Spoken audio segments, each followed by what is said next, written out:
Welcome to Triangle BNI. Today's show is brought to you by Simply Done Concierge.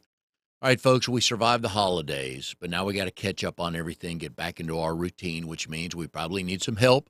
So Mary and her team at Simply Done Concierge can help you be in a couple places at once.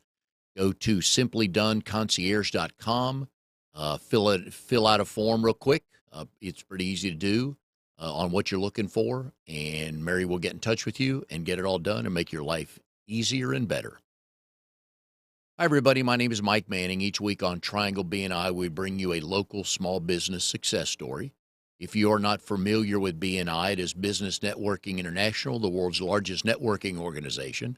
Our little slice of heaven here in the Triangle, Raleigh, Durham, Chapel Hill, and the surrounding towns, has 33 chapters, soon to be 34. About 600 members, and each week we get together and help each other grow our businesses. So our local small business success story this week is Scott Godwin with Everfresh Cleaning. Scott is part of the core group that Amnon and I are part of. We meet Tuesday mornings at 8:15 a.m. at the Farm Bureau offices on Western Boulevard. And Scott holds the residential cleaner seat in the group. Scott, good morning. How are you? Hey, good morning, Mike. Thanks for having me. You bet, man. All right, so cleaning. All right, I got a bunch of questions here. So BNI's taught me many things. First of all, it's taught me shop local, which you and your wife Holly are, and we'll get into that. It's taught me to defer to experts, which your teams are, not a problem. But God, we hate cleaning our houses, don't we? It's a nightmare. Yeah. It's tedious. You never want to do it. You say you're going to do it. Yeah. Oh, we have great plans. It's on a list. I've got this. I've been meaning. And now we're, late January. So the holidays are gone. The company is gone. Now I'm going to get the year off to a good start. And before you know it, it's April 23rd. Yeah, I've been meaning to get to that. And that's why they need folks like you, don't they? That's right. That's right. We try to get everybody's time back because nobody, especially with kids or busy life with work, nobody really has time to do any of it. And when you do it, you don't want to do it. Yeah, and other people don't do it as good as you. If you get your family members, your kids, your husband, whatever, it's like, well, it's okay, right. but it's not, the way I wanted it. So one of the things we talk about in the business world is what is the hourly value or hourly rate each business owner decides they are worth. Because we talk about what things in your business should you not be doing. So now let's reverse the tables here to homeowners and residents. What's your time worth? And if you spent, let's say, 3 hours a week cleaning your house, what's that worth to you? What's worth paying for? And really what it comes down to is, how could you better use those 3 hours every week than cleaning your house? I know you talk to people about that all the time. Oh, all the time. I mean, I could tell it for ourselves. We have cleaners that come into our own house with 4 kids. I mean, and both of us working. It's terrible to deal with. Yeah. We have them come once a week, and believe me, that usually they come Wednesdays, Thursdays, and that day is just like, just sit in the couch like I ain't got to do anything. Hang out with the kids, watch some TV, cook some food, and hang out. Kind of like moving into a new house for the first time, isn't it? That's right. So one of the things we need to think about, the new year. So what parts of the house, like I said, we've been through the holidays, probably ain't really deep cleaned or done a lot of cleaning in a while because we vacuum, we'll dust, we'll clean the bathrooms. That's kind of the extent of it. We may mop the floor if something happens. But other than that, picking up things around the house. So what are a couple of things we can start looking at the beginning of the year if we truly wanted to kind of get into some of the deep cleaning? I would say you're probably looking at like your baseboards, around the kitchen area and stuff, because of course you've already had Thanksgiving and Christmas time come through, and you probably ain't paid attention to stuff that's getting on the cabinets, and or the stove's kind of gunked up, inside the oven it's gunked up, the refrigerator's probably got mold and stuff on the inside, and it's it happens to everybody, so it's nothing to be ashamed of. It happens and it gets away from everyone.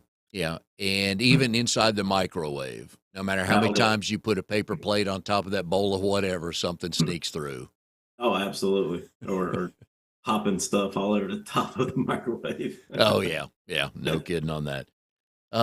So you guys also do commercial cleaning, apartment turnovers, new construction, and deep cleans. Yes, sir. Vast majority of your work is residential, though, correct?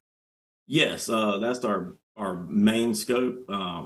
We have, commercial stuff that on the side, but our main uh, point is to focus on residential housing.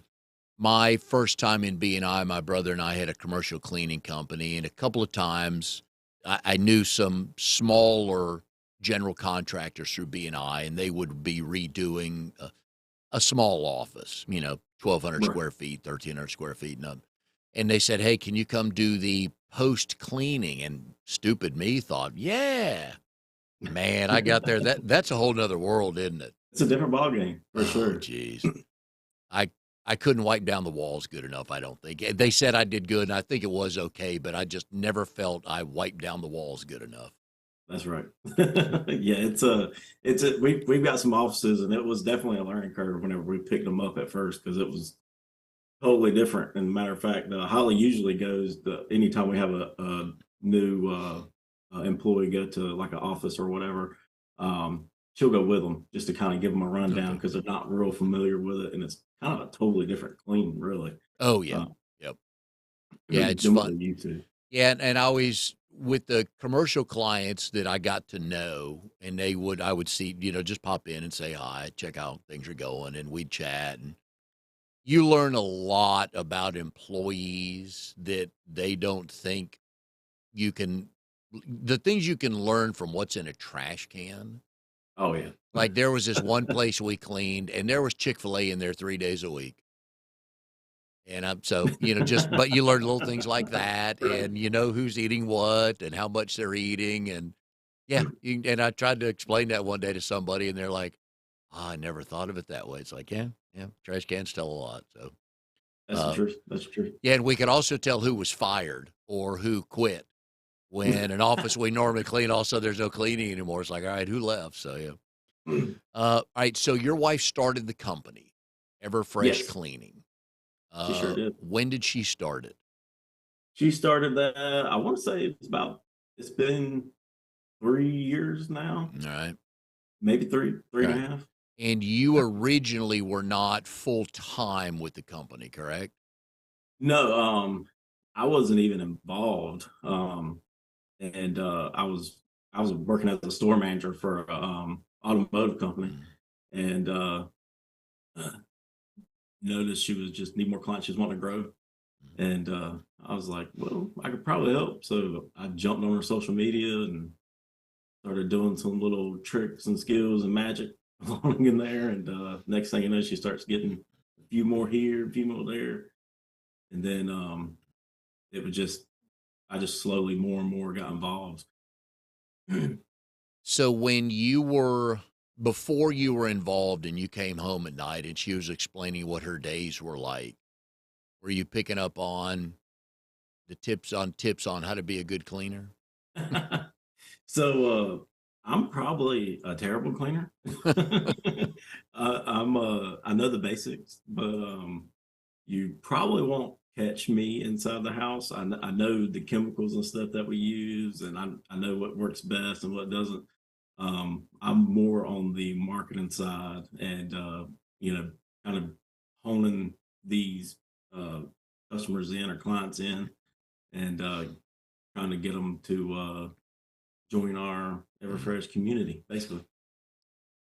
So what kind of conversations did you guys have? Because starting a business is interesting, especially if you've never had one or it's a new product or service on the things you learn. So what did you guys kind of talk about the first few months of this? It was pretty much it was kind of a slow conversation, really and truly. We didn't expect to go big, really. It was kind of a more just for her kind of thing. And but how those conversations pretty much went was this is going to be, we want to be like the best cleaner in North Carolina, Mm. pretty much. And, we started writing down some goals of what we wanted, what we needed, and where we needed to be at a certain time. And it just kind of followed that path. And here we are.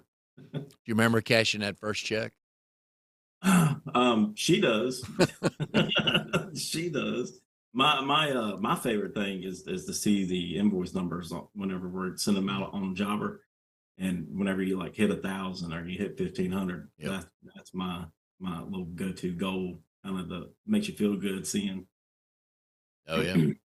Now, it's interesting because we just purchased a carpet cleaning company and learning the nuances of a new business. So I'm sure Holly is seeing, and the teams have seen their fair share of those picky homeowners, shall we say?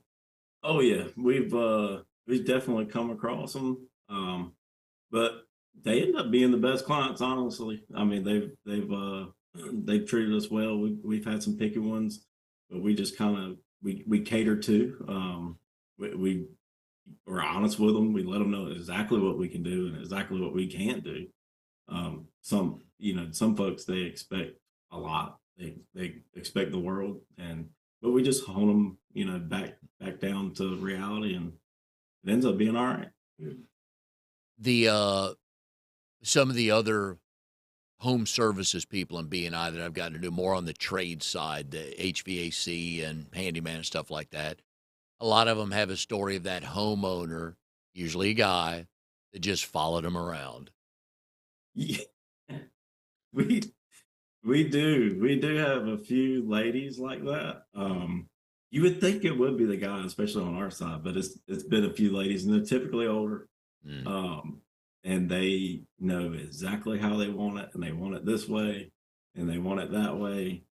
And yeah, the girls, they really let us know about Mhm. it whenever they get through there, because they'll call Holly, and they're like, "Oh my God, this happened Mm. and that happened." Yeah. But but those folks are all right. You definitely got to bend a little bit, Mm. curve your weight for some folks, but it works out okay. One of the funniest stories we had on the commercial side is we got this place, decent size, one of the bigger accounts we ever had. Mhm. And we got a call first time we cleaned it. We got a call the next day that the manager was happy with everything except wanted to tell us that they were a little unhappy that we did not start two of the toilet paper rolls in one of the bathrooms. We just put it on there and didn't pull it to start it. And it's like, yeah, okay, so this relationship's going to be like this. So I don't know if you've heard anything that uh, detailed, We've but we've listen, we've had one lady saying we scratched her door or shower glass door, and mm, we had somebody come look at it, and he was like, "Y'all didn't do this." yeah, And it eventually turned into, they wanted us to buy her this fancy, new, different kind of style shower door. yeah. It was like hingeless and all kinds of stuff. And we're like, we're not doing that." There's nothing you guys take into the house that's going to scratch No, a no, shower door. not at all. I mean, you No. got rags, you've got maybe some of the window wipes, right, Yeah. with the rubber. It's like, come on, We have people. pumice stones. That's about the most Yeah, abrasive thing that we got. And even then, it's not going to scratch. diamond ring. Yeah, that's it. Yeah. Yeah, it just as long and what we learned and I did so the first chapter I was in was a lunchtime meeting. Mhm. And the first time I had my 10-minute presentation course, I brought before and after pictures, which I was then told, don't ever do that at lunchtime again. Because Yeah. I would always tell people, if you want to know if your cleaner's really good, you go look at the toilet, at the base of the toilet where it's bolted into the floor.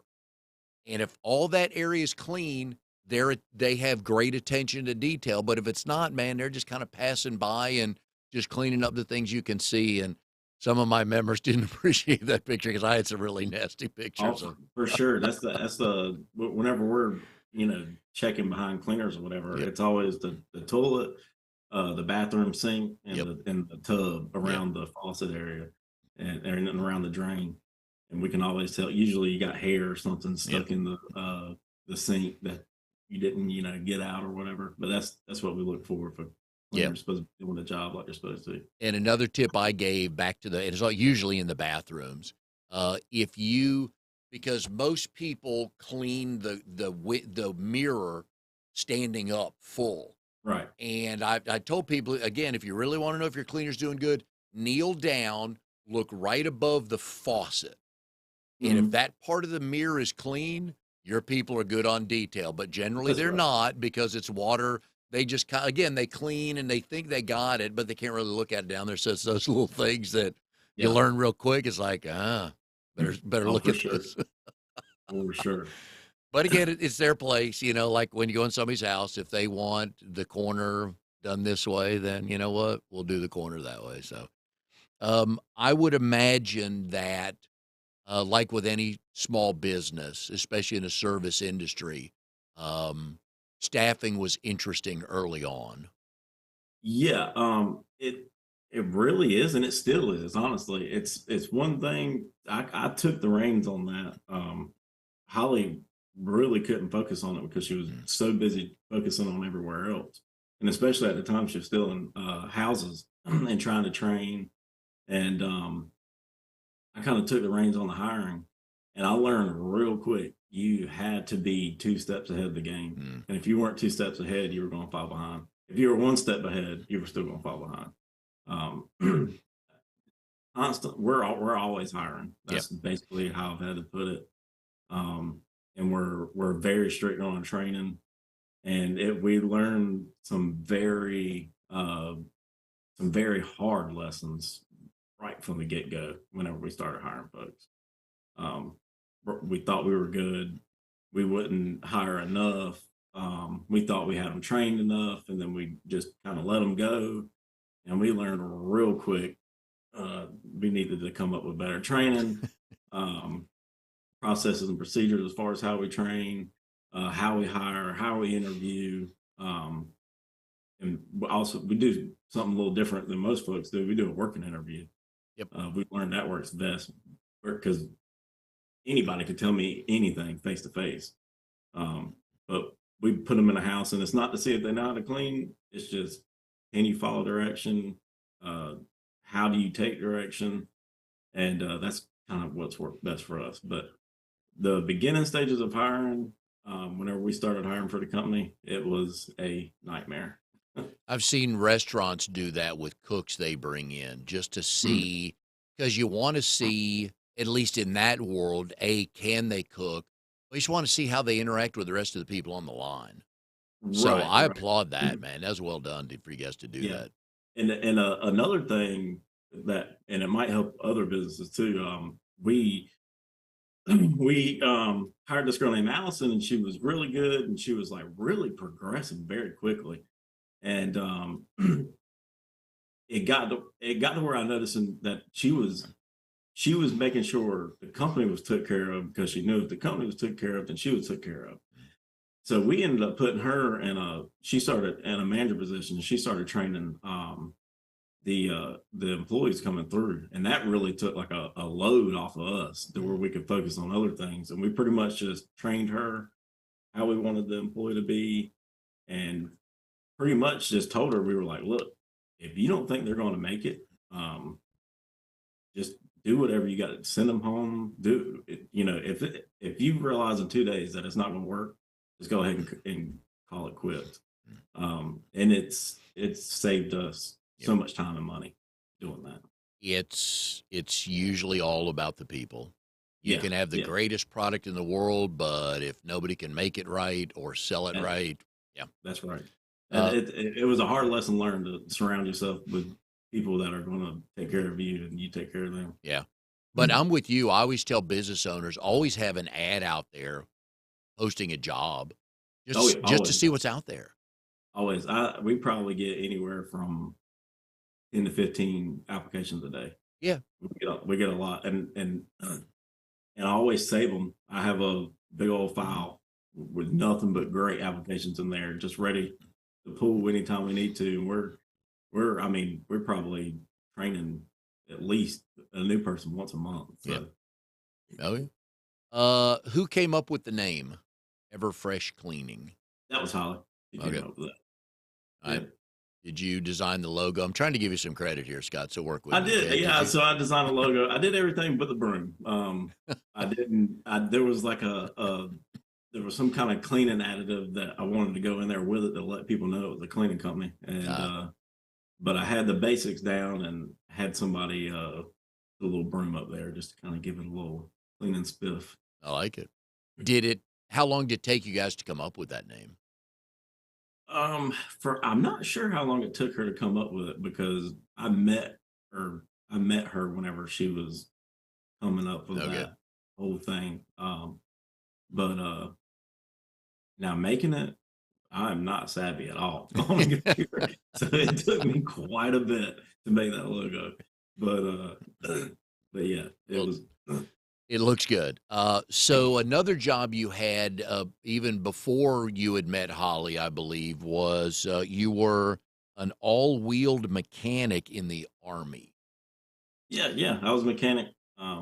Been a mechanic all my life, and whenever I went in to the recruiter station and they were like, "This is what we got," and I was like, "Oh, I know that one. I know how to do that one already." So I picked it was a 91 Bravo wheel vehicle mechanic. We picked that and went off for like 12 weeks and trained and went to Fort Drum, New York right after that and experienced the cold weather and Mm. worked on vehicles for only about 2 weeks after that and then never touched a vehicle again. In your training, did you ever have to, obviously you had to, spend the night outside, survival training, anything like that? Oh, for sure. We did all kinds of field training. There was, of course, basic training. You do a bunch of stuff. Mm. In Fort Drum, we did cold weather training. That was a big thing. That It was just probably -20 yeah, outside. yeah. No fires. No, that just No, does there's nothing no. about that that sounds fun. Right. But after that, that's whenever I started working on a lot of generators and stuff, and air conditioners, um, and heating units and stuff like that. But yeah, so I got put into basically a tool room accountability. It was like in a recovery system. We called it a fresh, and you pretty much you had a big thing of tools that went on a back of a Hemet, and you pretty much went out and picked somebody up, fixed it out in the field or whatever. Mm, And yeah, that's basically what I worked out of. It was like a portable shop, I guess. nice. So you signed up to be a mechanic. Did they ever make you jump out of an airplane? Absolutely not. Would you And I have? was not doing that. That was not for me. For those folks that did it, Yep. salute to them. Uh, But jumping out of an airplane, nah. Mm. my father-in-law flew. He was a weather wing commander, and he flew rescue helicopters in Vietnam and has flown all kinds of planes and jets and stuff like that. And we got talking one day about skydiving, jumping out of an airplane. And one time he answered a question. He looked at me and said, "Mike, I've never understood why anybody would jump out of a perfectly good airplane." That's And that right. was the extent of his jumping out of airplane. Because like, nah, I'm not doing that anymore. Yeah, it was a good experience though. It basically gave me work ethic because Yep. before that, I mean, I was pretty skilled as far as the mechanic side, but I was a kid. I was reckless. So what systems and processes and things like that did you learn in the Army that you guys are able to apply to Everfresh cleaning? My big thing is is well, for one, showing 15 minutes prior to anything. Yeah. um, Showing up early, the accountability, and I would just a will of like not giving up. And if you do get knocked down, you know you can pick yourself back up and keep going. Um, but and more drive, Mm. more of a if I say I'm going to do it, I am going to do it. Um, but yeah, and teaching that to kind of giving that same perspective to employees. Mm. When did you guys know that the business was working? I would say whenever it was almost like the same time we started writing goals down, and about a week after that, it was just it started taking off. Mm. We started really heavy hitting social media, and it kind of blew up.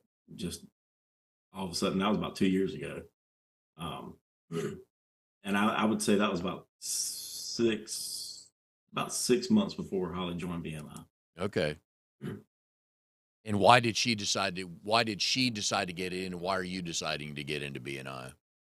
Well, for her, it was kind of a sh- she didn't really know what she was getting into. It was really new. She had been talking to Mary Stocks, and she kind of was like, hey, come, why don't you? She invited her to a meeting, and it was like super motivating whenever she come back. Mm. Just being around people that want to help you, Yep. and then you can help them. And whenever you realize everybody's just out to help each other, Mm. it's pretty motivating, pretty rewarding. It's amazing when you put some goals down on paper, start hitting them, kind of gives you some energy, doesn't it? Oh, that's all you got to do is just write it down. Yeah. And make it Yeah. realistic. Hey, we want 2 new clients a week, or, whatever the number is, or, Right. $8,000 of whatever, a week, a month, whatever on a goal, and then break it down on, all right, that's X number of cleans, which Mhm. means we got to do, 5 a day or 3 a day, whatever the number is. And once you put it on paper and look at it, things kind of get a little, I've always thought things kind of get a little easier once you can look at something. Yeah, and I've always where I kind of idled Elon Musk, and I know he sets goals a little bit higher than what he intends for them to be. So that kind of he said it best. He was like, if you set your goal too high, he goes, if you don't hit it, don't get depressed or anything, because most likely you did more than what you even Mm, thought you could. So it's been pretty handy. yeah. Goal making is where it's at for sure. Yeah, I mean, you gotta, once you put it on paper and it's your roadmap. It's like, we're Yeah, trying to do 10 cleans, or, yeah. 25 cleans a week is our goal, just, again, making up numbers here. And then you track, it's like, "Hey, did you know last week we did 28?" All of a sudden you Oh start yeah. feeling good about things, like, "You know what?" And then your next logical question is, "How do we get to 30?" Oh, for sure. And And it and yeah. uh, and Jobber helps out a lot with that. The analytics that it gives, Yep. I mean, we can pretty much go down to okay, an average customer costs this amount, Yep. and this is how much we want to make in this amount. How many clients do we need to get? And it makes it super easy. It's usually a simple math equation. It We wanna really make is. this number, which means we gotta do these number of jobs. Here's how many days we have to do it. Right. Oh, look how close we are. Exactly. Exactly. And it never fails. It always, if everything falls in line like it should, I Yep. mean, it's pretty, you ain't but about $100 off Yep. come the end of Oh, yeah. it. So one of my favorite questions for folks coming on the show who are married, is, so, and I've asked you this earlier, you and I had a good one-to-one, but it's a good story. How you and Holly met, and you both tell the story the same way. Yeah. So we were teenagers whenever we first met. We were yeah, we were 13, and we dated for a couple years in middle school, and somehow we like kept a little bit of contact with each other after that. And the only reason why we kind of broke up is just she lived out in Coates and I lived out in Garner, and that was like a tremendous drive Mm. for us at that age. But but yeah, so we over the years we somewhat kept up with each other, and finally it was pretty much, hey, do you want to hang out? Mhm. And it kind of just took off from there. It was like we never even left, or we just started back where we left off. It was like we were kids again almost. So where were the hot dates back in middle school in the Garner area?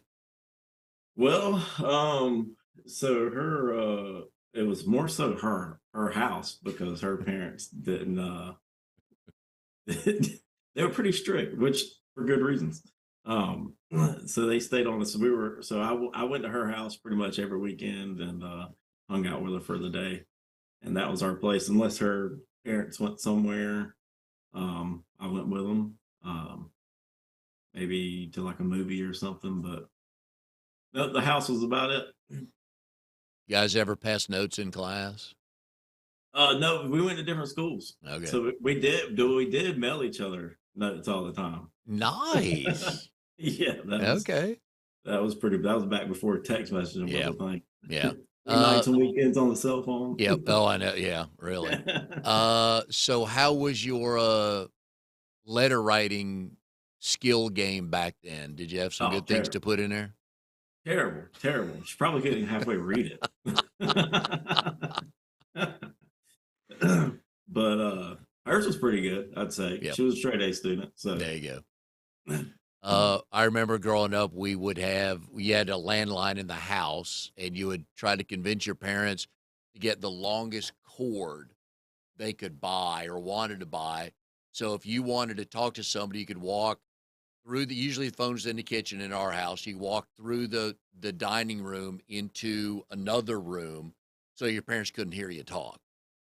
Is that kind of oh the yeah. same with you guys when you got on the phone? So we had cordless phones, but I Oh, remember we were constantly getting in trouble yeah. because on a school night we'd be up on the phone all night long, and about 3 o'clock in the morning, my mom busted in the bedroom like, "What are you doing?" Dang, 3 o'clock. Nice. Yeah, it was.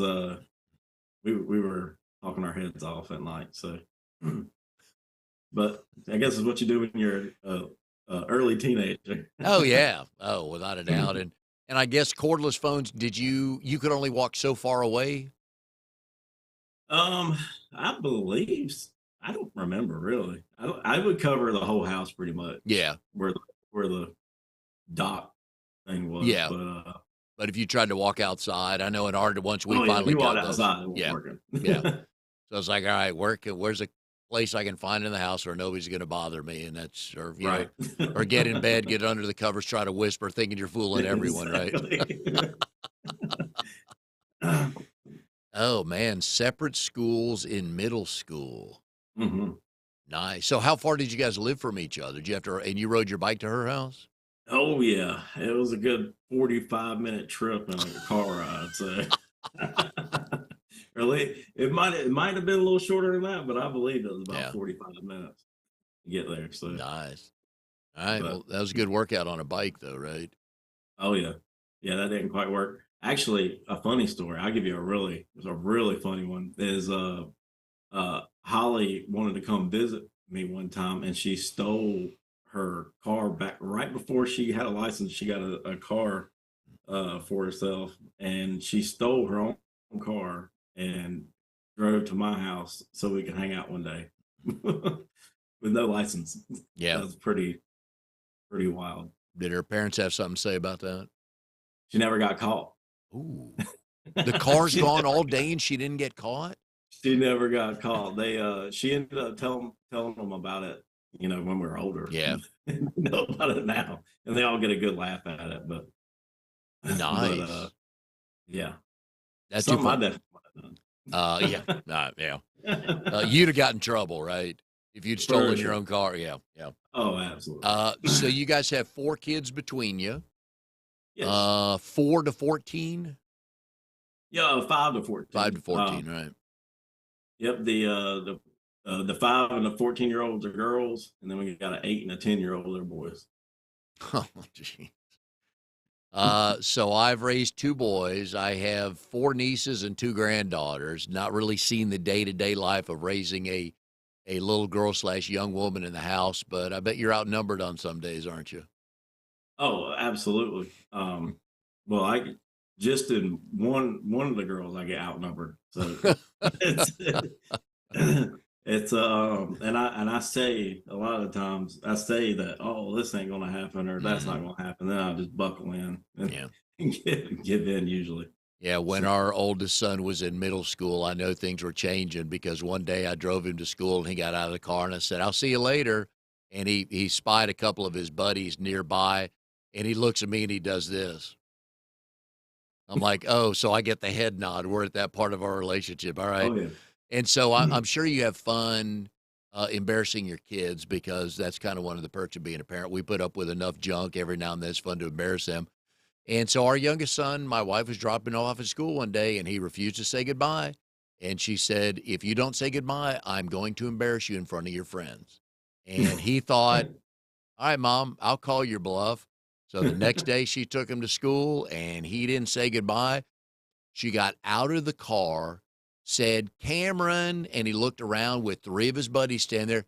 "I love you, sweetie. Have a good day." And from that day on, he said, "Bye, mom. Thanks for the ride." Oh yeah. Oh yeah. my the oldest boy, whenever the 10-year-old, whenever I call him, he's gotten in this like real cool stage, this like laid back, like mellowed out stage. And I'll call him on the phone and he's like, "Sup?" Yeah. Yeah. I'm like, No. what? No. Yep. Yep. But and then I like, all right, love you, son. I'll talk to you later. Like, Yeah. don't even Yep. say bye, Nope. just hangs up the phone. Yep. But yeah, And it's fun to watch him grow like that. so how many of them have cell phones? Um, Pretty much all of them Yeah. except for the 5-year-old. Yeah. She got a tablet. Are there strict rules on the cell phones? Because obviously, when my boys were growing up, there were no cell phones. So far, I haven't had any strict rules come down. There was a couple things that like uh there was some social media that they jumped on Mhm. that I didn't think of uh to really harp on or anything, like TikTok and stuff like that. But so far it's been good. There hasn't been any trouble to I mean they all of them uh they set their own alarms on their phones. They Good. wake up for school on their own, which is Yep. amazing. You Oh, could yeah. ask me. But they're really and truly we haven't had to come down on them on the phone too much. I mean, they're pretty good about it. Mm. So, Uh, and every single one of them are, and without us even having to really say anything. So, my sister would make her two kids put their cell phones on the kitchen counter as they were going to bed because they busted their son one day, like you, talking on the phone till all hours of mm. the night. And his sister was hopping mad. But every night they put the phones on the counter and it was not up for discussion. Yeah, they've gotten in trouble a couple of times over the time that they've had phones now. Mm, For staying up too late on the phone. Um, Not necessarily talking on the phone, but like watching YouTube or yeah. something like that. They stay up too late. And we've kept the phones out for a couple of days, but other than that, they kind of recorrect themselves and they get back on it. Yeah. It's funny when our boys, they have, what, six cousins, two, four. Yeah. And when that generation gets together, it is all about the videos. They each Oh yeah. have a phone like, "Here, have you seen this one?" They pull up a video, could be anywhere from 15 seconds to a minute, but that's their language. We'll sit around and talk about our generation, what we did, but everything with them is on the phone. They're showing each other sound clips or clips from things, but it's always video. So it's fun to watch when they get together and start laughing. Oh, for sure. It's kind of transferred over to me and Holly. Me and Holly have gotten here lately. We'll send Yeah. TikTok videos back and forth to each other. So we'll try to see who can find the funniest video, pretty Yeah. much. My wife will do that. She'll send them to the boys. I have no idea. I'm not on TikTok. I'll follow Yeah, people on Twitter. I don't follow anybody on TikTok because I don't understand right. that. But every now and then she goes, "Here, you need to watch this."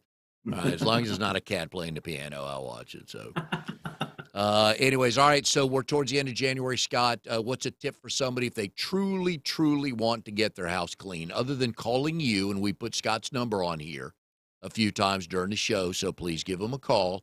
But if they're bound and determined to do it themselves, what's a couple of tips they need to do to get started correctly? Yeah, I would say start with the basics, do some dusting. I would change the AC filter. Yep. Change that. That tends to be it needs to really be changed every once a month, but not a lot of people do that. No. It's sort of forgettable, but it'll help kick down the dust a little bit. But do some dusting. Start with the kitchen. Start in one area first. Finish one area and then go to the next one. But it's kind of a tough thing to tell you where to start. I mean, it's wherever you get motivation to start at, just do it. Yeah, or put a checklist together, right? Yeah, but do one room at a time. There If you don't do one room at a time, you'll get scatterbrained. You'll be all over the house, and you won't ever get it done. No, I thought I was the only one that got distracted easily. I'm not. Oh, I'm terrible for doing it myself. Good. All right, Scott, enjoyed having you on the show. Thanks for sharing some tips, folks. If you even want your house deep cleaned a couple times a year, we put Scott's phone number up there. It's Everfresh Cleaning. That's your website name too, right, Scott? Yes, it's Everfresh cleaning.com. Cool. So again, if you don't want somebody coming in there once a week or a couple times a month, that's fine. But you owe it to yourself for a couple of good deep cleans a year. So give Scott and Holly a call. Let their team come out and do that. Like Scott said at the beginning of the show, it's wonderful to walk in a clean house and sit down and relax. So take advantage of that. Scott, we appreciate you being on the show. Good luck in 2024 with the business. And we'll see everybody next time on Triangle BNI.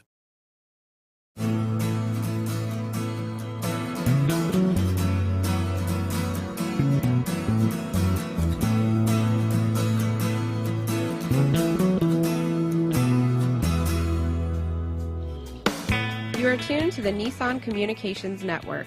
If you tuned in too late, you can always watch each program in its entirety or download an MP3 audio file of it in the archives section at nissancommunications.com. Don't forget to subscribe to our YouTube channel, follow us on Twitter, and like us on Facebook. Sponsored by StreamingGear.com and DeltaForce.net.